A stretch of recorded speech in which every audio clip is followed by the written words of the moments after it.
তিনি কাঁদবেন কেন? রাধে রাধে রাধেশ্যাম রাধেশ্যাম। ওই বাবাকে এদিকে ঘুরতে বলেন তো, উল্টো দিকে ঘুরে আছে। আপনি এইদিকে ঘুরে বসে।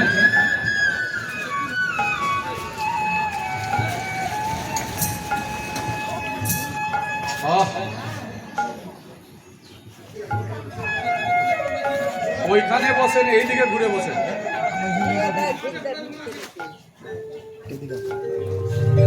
রাধে রাধে। আজকে মহাপ্রভু কাঁদবে কেন? কারণটা কি? দ্বাপর যুগের অন্তে শ্রীকৃষ্ণ ভগবান একদিন ঘুমিয়ে আছে। করুণাময়ী রাধারানী তার চরণ তলে বসে বসে চরণ সেবা করছে। এমন সময় ভগবান ভাবলেন, আমি যে কলিকালে গৌর হব, এই রূপটা আজকে করুণাময়ী রাধারানীকে দর্শন করা। রাধারানী হঠাৎ করে গোবিন্দের চরণ সেবা করতে করতে তন্দ্রা পেয়েছে, ঘুমের আলস পেয়েছে। এই ঘুমের আলসে এক নতুন রূপের মানুষকে দর্শন করল। দর্শন করার পর রাধারানী হঠাৎ করে চমকে গেছে। রাধারানী কাঁদতে আরম্ভ করেছে। রাধারানীর নয়নের জল বক্ষ মাঝে গড়িয়ে গড়িয়ে আমার শ্রী গোবিন্দের চরণ কমলে পড়ছে। রাধারানীর নয়নের জল গোবিন্দের চরণ কমলে পড়ায় গোবিন্দের ঘুম ভেঙে গেছে। রাধে গো, তুমি আমার চরণ সেবা করতে করতে কাঁদতে আরম্ভ করলে কেন? কি হয়েছে তোমার? কি জন্য তুমি এমন করে বসে বসে কাঁদছ? রাধারানী কোনো উত্তর দিতে পারছে না, শুধু কেঁদেই যাচ্ছে। আমার গোবিন্দ নতজানু হয়ে বলছে, রাধে বলো না গো, তুমি অমন করে কাঁদো কেন? তুমি অমন করে কাঁদো কেন?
বলো তোমার কি হয়েছে? রাধারানী বললেন, জানো বধূ, আমি শিশুকাল থেকে তোমাকে মন প্রাণ সবকিছু তোমার রাতুল চরণে অর্পণ করেছি। জানি না তোমার চরণ সেবা করতে করতে ঘুমের আলো শেষে এক নতুন রূপের মানুষকে আমি দর্শন করলাম। আমি শুনেছি স্বপ্নেও পরপুরুষকে দেখলে নাকি ও কলঙ্কিনী হয়। বলো না বলো, আমি তো কলঙ্কিনী হয়ে গেলাম, আমি কেন পরপুরুষকে দর্শন করলাম? আমার গোবিন্দ বলছে, রাধে গো, তুমি যাকে দর্শন করেছো, দর্শন করে বসে বসে কাঁদছো, সেটা অন্য কেউ নয়।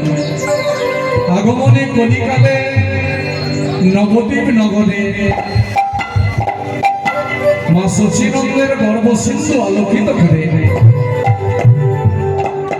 আমি অবতারে অবতীর্ণ হব, সেটা আমি, এটা অন্য কেউ নয়।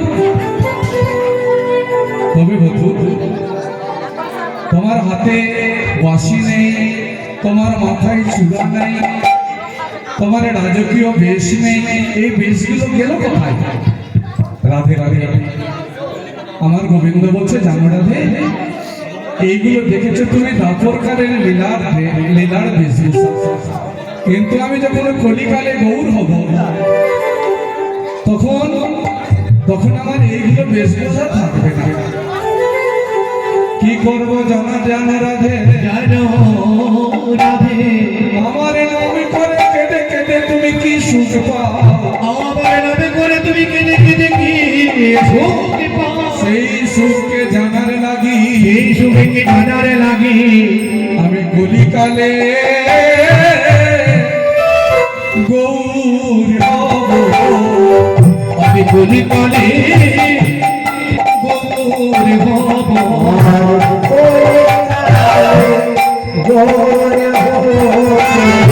কৃষ্ণ কৃষ্ণ বলে কলিকালে গৌর হব, আমি কৃষ্ণ কৃষ্ণ বলে যাব, কলিকালে গৌর হব।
আজকে সুরধনের তীর্ণের আলোকিত করে কি হয়েছে কেউ জানে না। আজকে মহাপ্রভু কাঁদছে, শুধু কাঁদছে নয় মা, আর সুগন্ধি চন্দন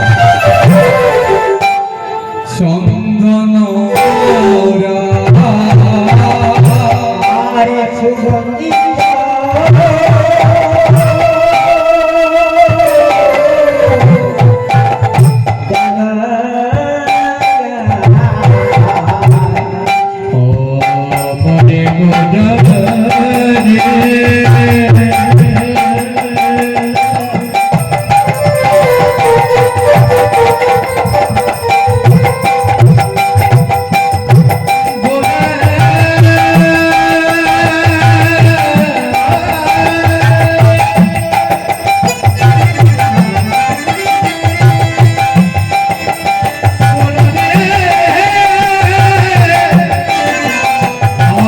গোরা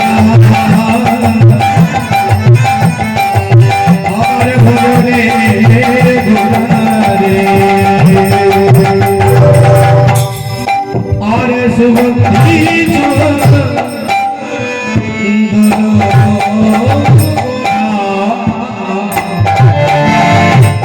और नहीं आंखें আরে ছোড়া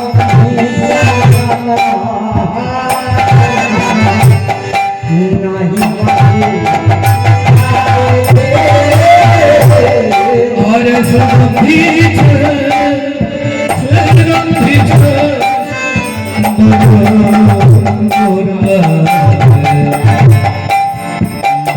मखे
আপনারা ওই ব্যালকনি ছেড়ে দিয়ে এখানে একটু বসলে ভালো হয়, ওখানে বসলেই গল্প হচ্ছে, আমি দেখতে পাচ্ছি।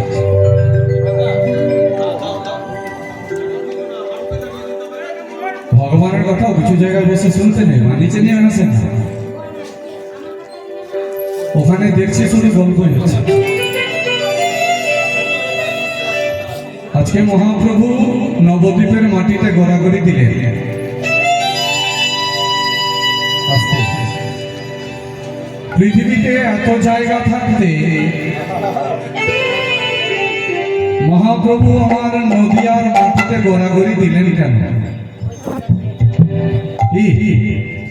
কত বড় বড় শহর, সব জায়গা ছেড়ে দিয়ে নবদ্বীপের মাটিতে ধুলায় ধূসরিত হয়ে গড়াগড়ি দিলেন, কিন্তু কেন মা?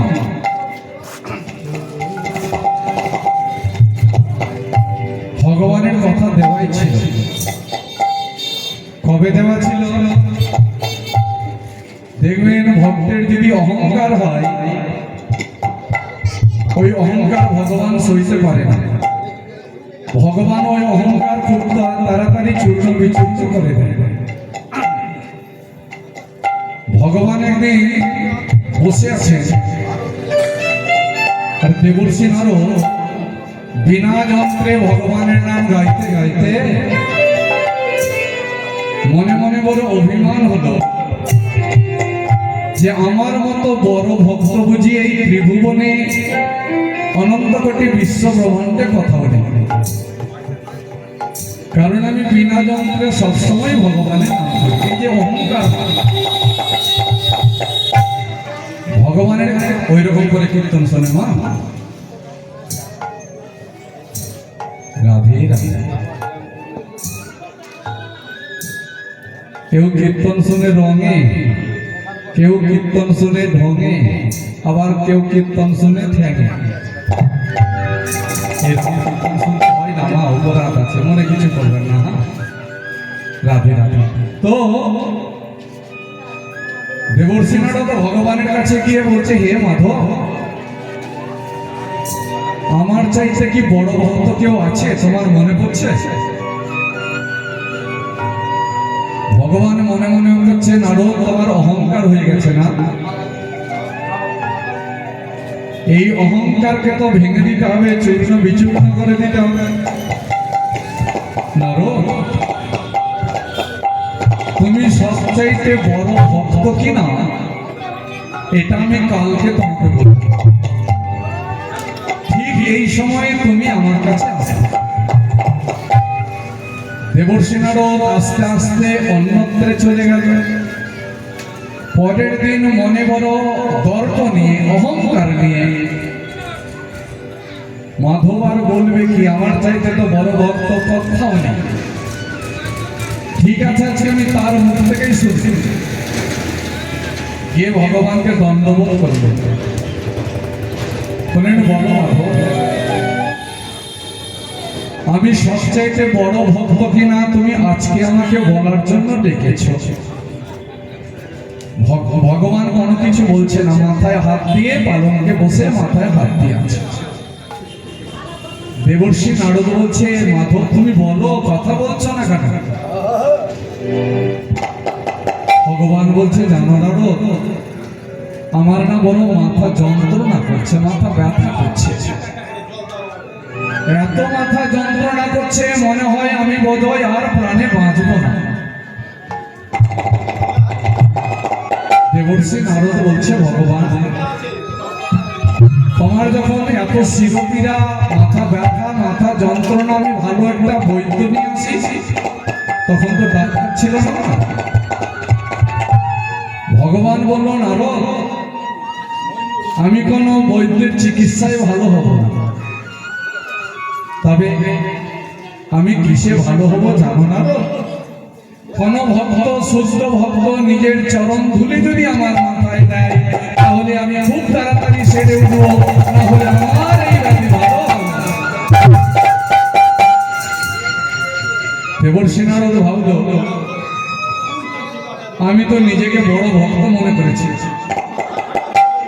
কিন্তু আমার চরণের ধুলি যদি ভগবানের মাথায় নিই, তাহলে তো আমার পাপ হবে না।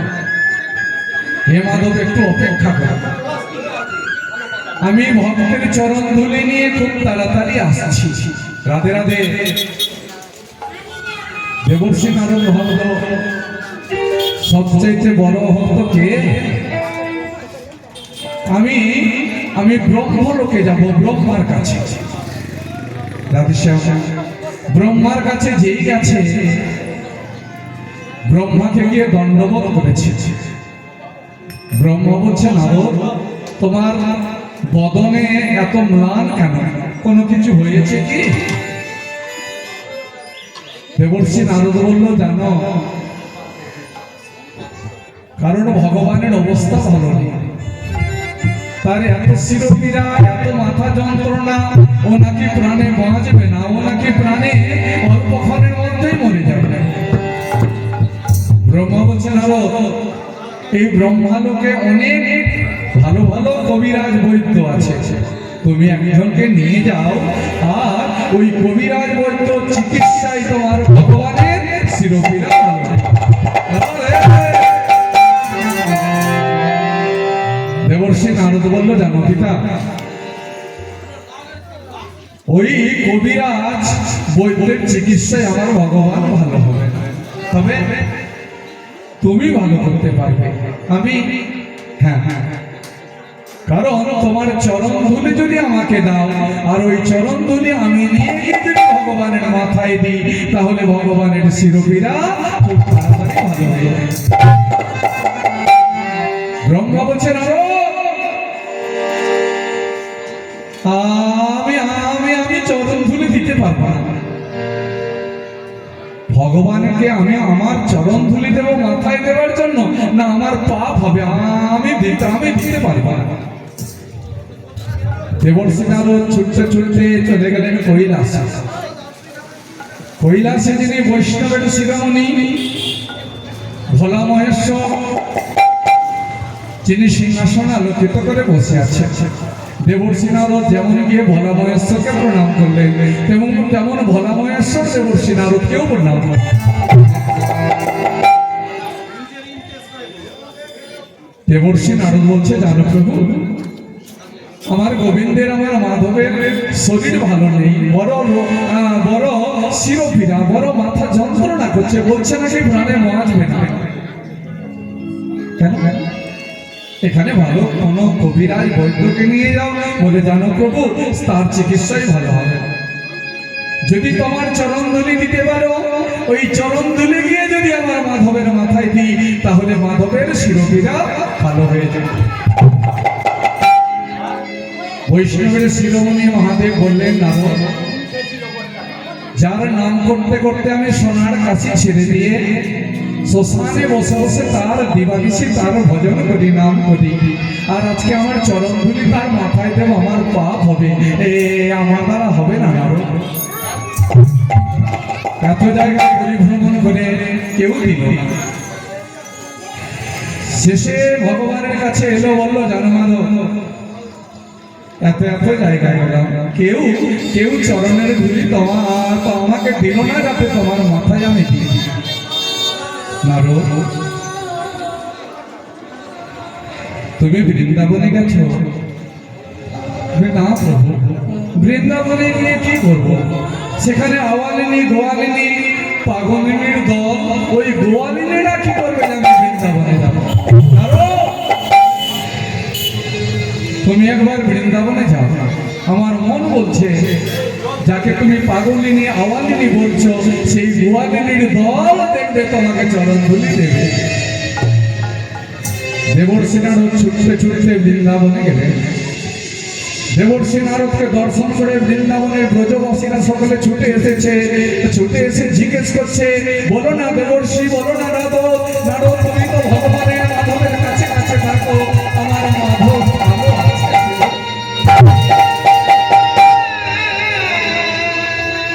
আমাদের মাধব ভালো আছে। নারদ বলতে লাগলেন, না, ভালো নেই। মাধবের বড় শিরোপীড়া, মাথা যন্ত্রণা করছে, বলছে নাকি বেশিক্ষণ বাঁচবে না।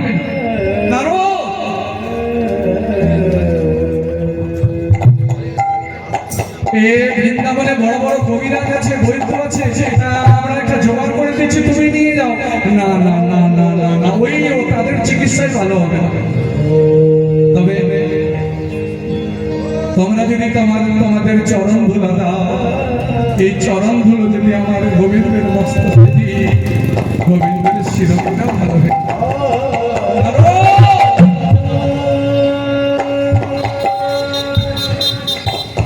তুমি কেন গেছিলে কৈলাসে, কেন গেছিলে ব্রহ্মলোকে, কেন গেছিলে তুমি অনন্ত লোকে? ওখানে না গিয়ে তুমি আগে থেকে কেন আমাদের কাছে আসনি? কত ধুলো লাগবে? যত ধুলো লাগবে আমরা সবাই কত ধুলো আমরা দিয়ে দেবো। তুমি কিসে নিয়ে যাবে না? মাথায় নামাবলি ছিল, ওই নামাবলিকে মাটিতে পেতে দিল। বললো, আওয়ালিনী গোয়ালিনী, তোমরা যে পায়ের ধুলো ভগবানকে দেবে, তোমাদের পাপ হবে না? গোয়ালিনী বললো, পাপই তো হবে, পাপ কি হবে? আমাদের চরণ ধুলি আমার গোবিন্দের মাথায় দিলে কি হবে? এত পাপ হবে, এত পাপ হবে, যাতে আমরা নর্দমার কীট হবো। তো কীট হবো তো তবু আমার মাধব ভালো হবে তো।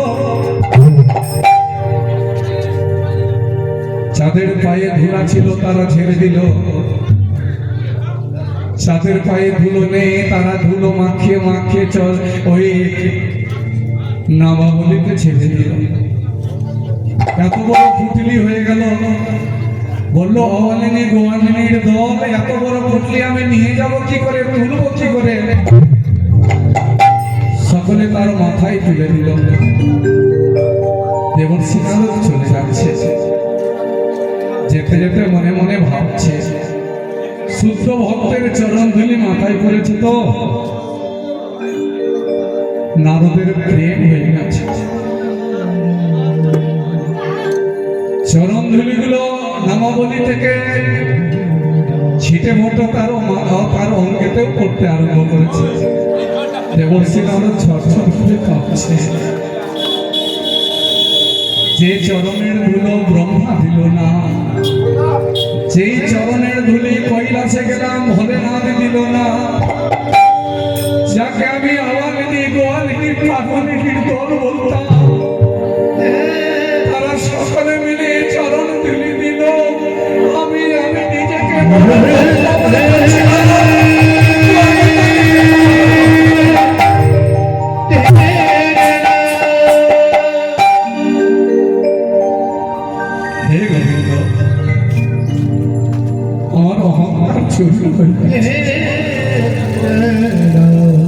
আমি জানি আমার অহংকার চূর্ণ করার জন্যই তুমি লীলাটা মনে হয়ে করেছ।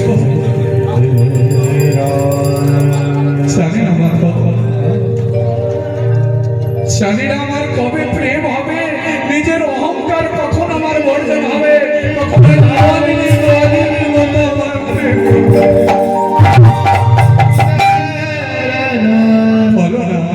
বলো না গোবিন্দ, আমি কত জন্ম গন্ধর্ব ছিলাম, গন্ধর্ব থেকে দাসী পুত্র হলাম, দাসী পুত্র থেকে নারদ হলাম, এখনো আমার ভেতর থেকে অহংকারটা চলে গেল না। বলো না মাধব, যতদিন তোমার নাম করতে করতে যেদিন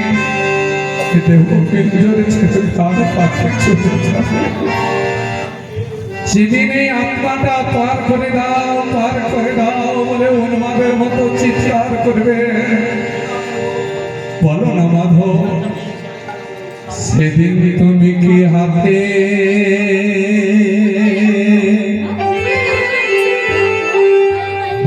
ধরে কি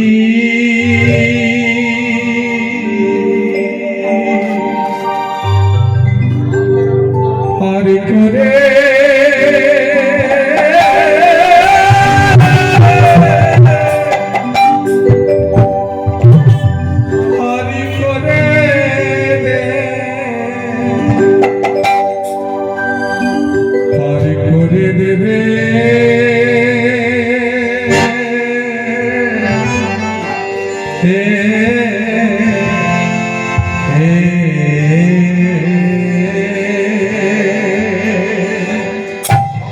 দয়া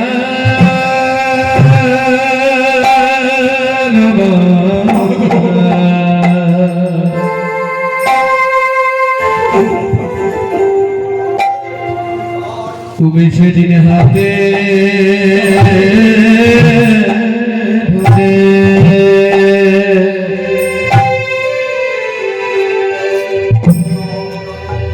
হাতে ধরে কি পারে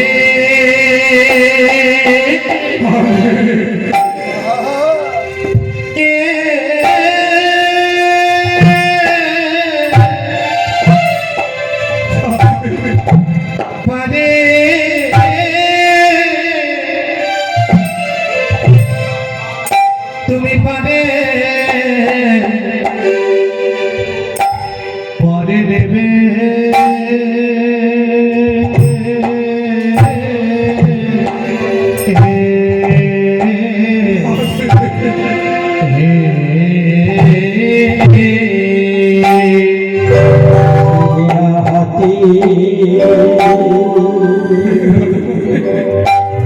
হাতে ধরে করে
তুমি হাতে ধরে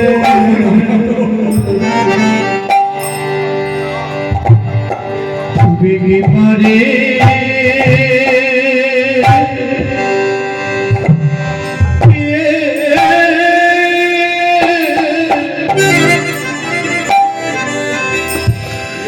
তুমি পারে পারে পারে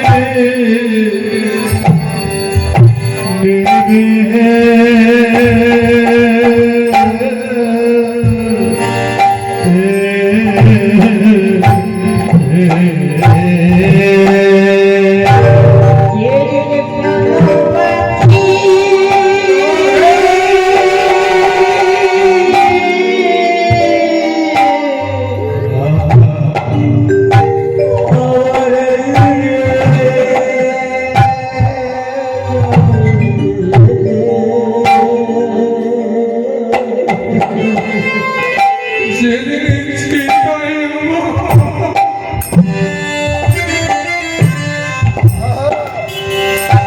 উড়ায়ে রে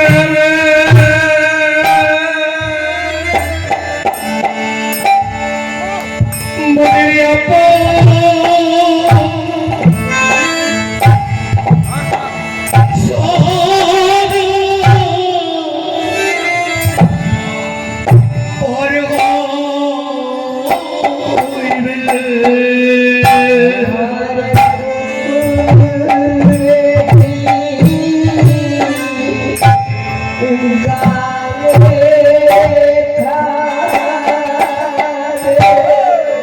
ঘরে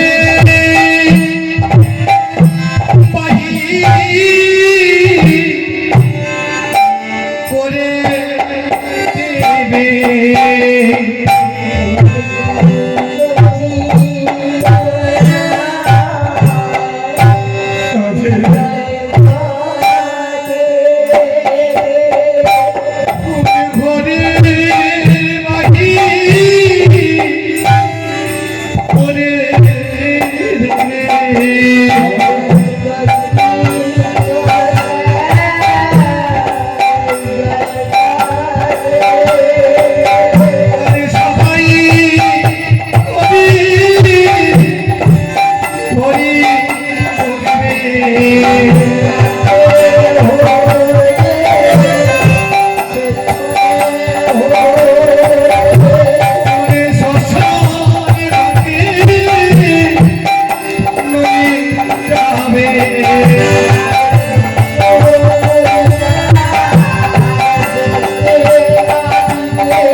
মুড়ে দেবে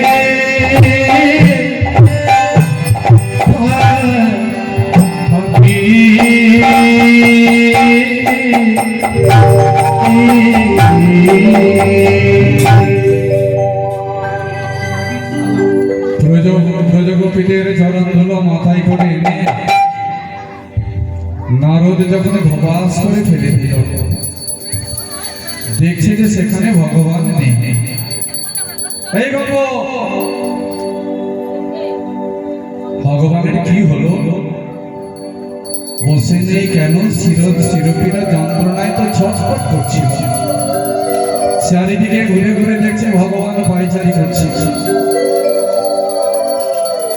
যেই ভগবান এসে বসেছে, বলছে মাধব তোমার শিরোপীড়া কি ভালো হয়ে গেল? এই তো আমি ভক্তের চরণ ধুলি এনেছি, তোমার মাথায় তো দেয়নি। ভগবান বলল জানো না গো, তুমি যে বস্ত্র যে তুমি যেটাতে করে ভক্তের চরণ ধুলি এনেছো ওটার নাম হচ্ছে নামাবলী। যেই নাম সেই কৃষ্ণ ভজ নিষ্ঠা করি, নামের সহিতে আছে আপনি শ্রীহরি। নাম নামিতে অভেদ করা যায় না, তাই তুমি আমার নামের মধ্যে যখন চলন্ত ভক্তের চরণ ধুলি পড়েছে, সেই চরণ ধুলি প্রেমের বাতাসে কি আমার মস্তকে এসে পড়েছে। তাই নারদ বলল মাধব, এই চরণ ধুলিটা আমি কি করবো? বললো তুমি গগন পানে ছাড়িয়ে দাও, ঘুরিয়ে দাও।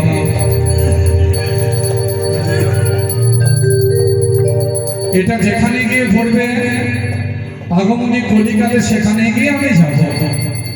দেবর্ষি নারদ গগন পানে ছাড়িয়ে দিল, সেটা উঠতে উঠতে গিয়ে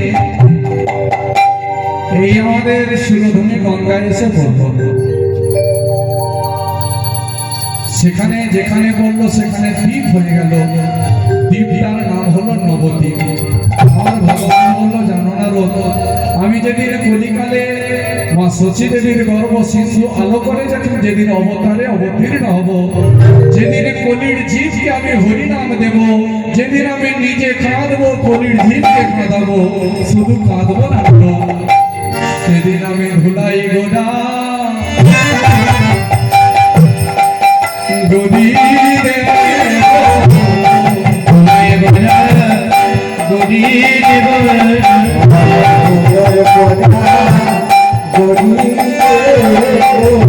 ভুলাই বাড়া গদি দেব, আমি গোড়া কাদাই দেব, ভুলাই বাড়া গদি দেব, কাঁদে গয়া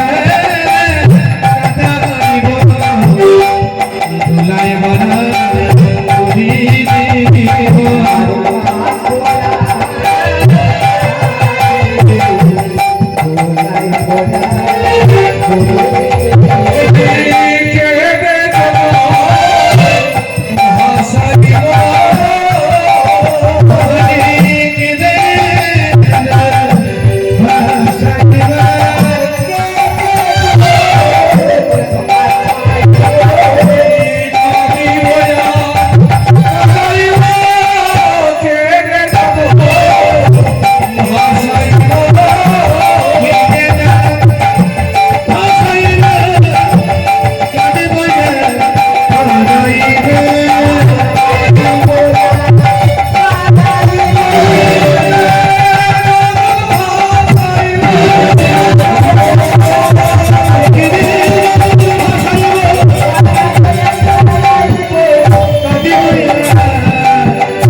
নবদ্বীপের মাটিতে ঘোরাঘুরি দিলেন, শুধু ঘোরাঘুরি দিলেন সেটাই শেষ নয়, মা কি করলেন জানেন?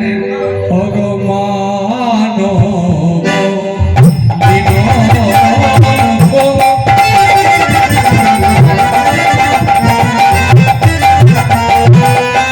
আর কিছু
জেগে জেগে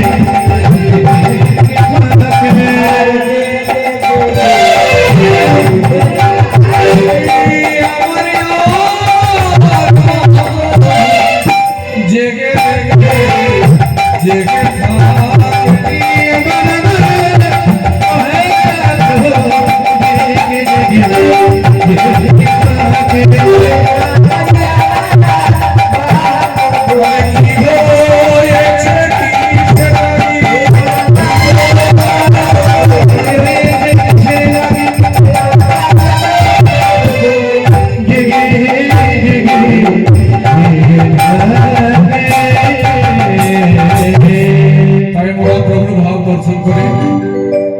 যিনি বদখানা লিখেছেন মা তিনিও স্থির থাকতে পারলেন না ক্ষণে চমকিত ধরনে না যা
গৌরলীলা বিশ্রাম হলো সকলে মিলে মহাপ্রভুর চরণে দণ্ডবোধ রেখে আমরা আস্তে আস্তে করে মধুময় বৃন্দাবনে যাব আর বৃন্দাবনে গিয়ে রাধা মাধবের অমৃত লীলার আস্বাদন করবো তাহলে চলুন আমরা সকলে মধুময় বৃন্দাবনে যাই জয় শ্রী রাধে জয় শ্রী শাস্ত্র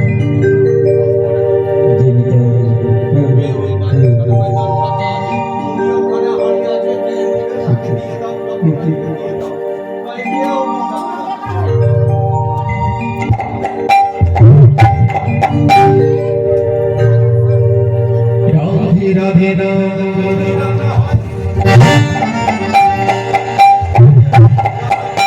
জপা